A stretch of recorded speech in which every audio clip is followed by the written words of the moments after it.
Right, let's explore this further. We're joined by political analyst Lukhona Mnguni. Lukhona, very good evening to you. Thank you so much for your time. White monopoly capital has been wisely used in political discourse as a reference to a minority that is still in control of the country's economy. Yet, in recent times, we're seeing a build-up of the notion of black monopoly capital. In fact, a few years ago, the ANC itself was warning of the dangers of black monopoly capital. How should we understand and differentiate between the two? A very good evening, Mpo, and to your viewers. I must say this is quite a novel issue to me, if I'm to be honest, because we've got to, first of all, define what is capitalist, or rather, what are capitalists. Those are people who own the means of production. And then when you define them to be monopolistic in nature, we have indeed spoken about the need to demonopolize the South African economy, because in each and every sector, you tend to find that there are four powerful conglomerates that are in charge, whether it is banking, whether it is in, in the accounting space, whether it is in the mining space, even in agriculture. I mean, we have a huge monopoly, for example, in the farming of tomatoes and so on. So the point really here is that when we define things and characterize them, we must do them justice in terms of the meaning of the words. I often say words have meaning. Many of the people who may well be defined as falling under black monopoly capital are not necessarily industrialists in the sense of understanding what capitalists are. They are people who have amassed wealth by being integrated and co-opted into various shareholder ownership schemes. I mean, one of the biggest players, I mean, you may well define Patrice Motsepe as a capitalist now, given the amount of shares he holds in the various companies, whether it's African Rainbow Minerals, whether it's in Time Bank and Butupile and so on, all those kind of entities that he has under his belt. But the remainder of the people who have money, yes, they own some companies, but they really have made their wealth through small shareholdership here and there. Others have in many ways now gone for big companies buying off certain assets from big companies, some buying into the coal sector and so on. But the point here, Mpo, is that where are these people plowing money? We know exactly who Patrice Motsepe gives money to. Does it quite in a sliding scale in terms of how parties are represented in parliament, and that's how he gives. The others we may not know. I mean, it would be interesting to see or have a conversation with some of the people who are money holders. We know that Ramaphosa has in the past given to the ANC. We know that Herman Mashaba has donated his own money to the Action SA, Gaten Mackenzie, his own money from his entities to Patriotic Alliance. But do these people qualify to be called black monopoly capitalists? I don't think the scale of their industrial involvement in the South African economy is able to justify that. But we may well be meaning something else, monopoly capital, and I'm keen to be a student of what people exactly mean by that term. Yeah, that's quite an interesting perspective, more so as what you're really essentially saying is that the way to begin to understand is to look at some measure of distance between the two on both political and economic questions, because surely that results not just from cultural factors, but from the fact that the two groups are positioned differently in relation to political capital and economic assets. I mean, that really does sort of complicate things as we try and edge out very clearly, because we listened in that package from my colleague Natasha Piri, where Action SA is asking, where is the black monopoly capital and who are they funding, and what capital are they deriving their, how they're deriving their capital, as we look at those questions and trying to get a better idea of who we're dealing with and on what level. No, absolutely. I mean, it can't be a faceless proposition.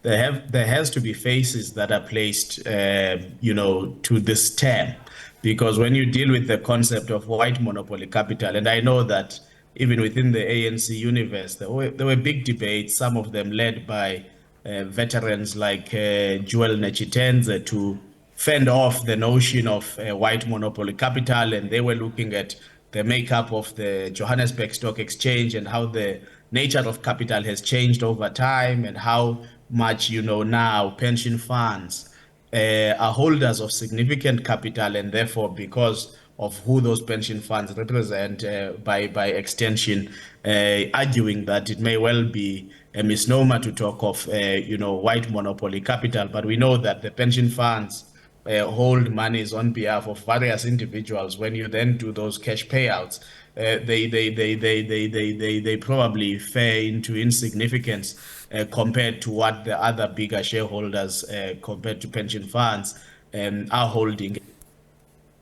Shareholders represent individuals or certain families and their trusts and so on, in terms of what is there. But I mean, this debate has been long in the making, as you say. But I think it is important to put faces. So when you talk about, black monopoly capital, who exactly are you referring to? And what is the criteria for them to qualify as that? Because I mean, as I have said to you, if you look at the various sectors, whether it's goods and logistics, whether it's agriculture, whether it's banking, it's mining, there are still certain significant monopolies in those sectors that are playing a significant role in terms of defining the nature of business and how things are done there. And those are not necessarily the representative of, black people as the owners of those companies and entities. And therefore, I think it is important that we fight things on a fair footing. But if I listen carefully to the insert that you played, Impo, there seems to also be a worry about, undeclared sources of funding by, some entities. And that's where, we get into the murky waters of trying to create faces for those undeclared sources of funding. And it may well be true or untrue insofar as to who are those sources, because by nature of them being undeclared, you are then unable to get to a point of clarity as to who are the people behind the money. The Electoral Commission of South Africa, having recently revealed that 14 political parties declared their funding, with that one considers that South Africa's top political parties, just looking at the faces, may disagree on almost everything, but there seem to have been a common thread of them all eating out of the same funding bowl, with I think 3 billionaires exerting their influence to the tune of over 100 million rand in the last 2 years or so. How does this shape or influence political dynamics and democracy with the individuals who are using their money to almost shape or form some sort of narrative, if you may? Well, I think at some point we do need to have a serious question or conversation rather about funding, the complexities, but also just how small the pot of funding is. As you are saying, I mean, if you look at what that 198 million rands represents, you get pockets of different, people within the same family funding different political parties.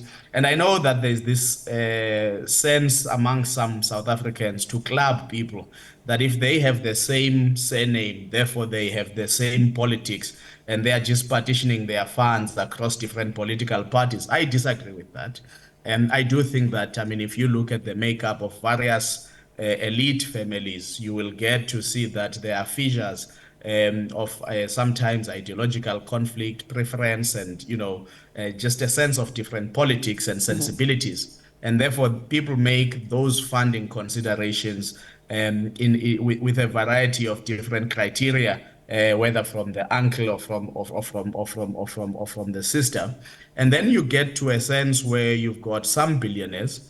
For example, if you look at what accrues to the DA, comes from quite a same and similar pot, and then those billionaires have made a decision to say, in this race, this is my horse and I'm betting on it. I don't think there's necessarily anything wrong with that. What we are unable to read from the disclosures is whether or not these funders are able to exert immense influence in those political parties and give direction to those political parties. And it's not always true that where a person plows a lot of money, they are now the, puppet master in that political party. At times people give because they really truly believe that this is a winning horse that I must back on, back up, and then maybe I will help these guys to fend off some threats and political threats and gain some political mileage. I mean, you look at the people who took a bet on the IFP, for example, which I think is quite an interesting one, Nikki and Jonathan Oppenheimer. Yeah.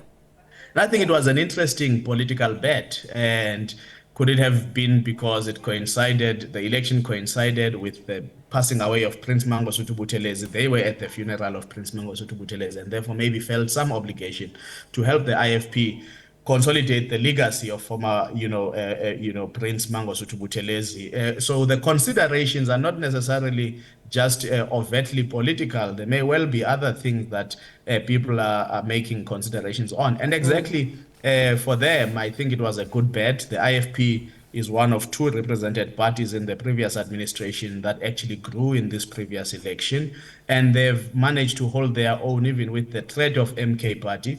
They've increased the number of members of parliament that they have, and they are now represented in the government of national unity with ministers and deputy ministers. Yeah. So the point I'm making, Mpo, is that we need to look carefully as to, and have a robust conversation as a country to say, it's quite clear in the pattern of political funding, since the declarations have been made available to the public, that there are very few people who are keen to donate to political parties so that they may be known by the public that they are donating there. And therefore, what does that mean? Does it mean that they inherently capture the political parties? I don't think that it's always the case. Very well. Thank you so much for speaking to us and expanding on this topic. Political analyst Lukhona Mnguni speaking to the notion of black and white monopoly capital.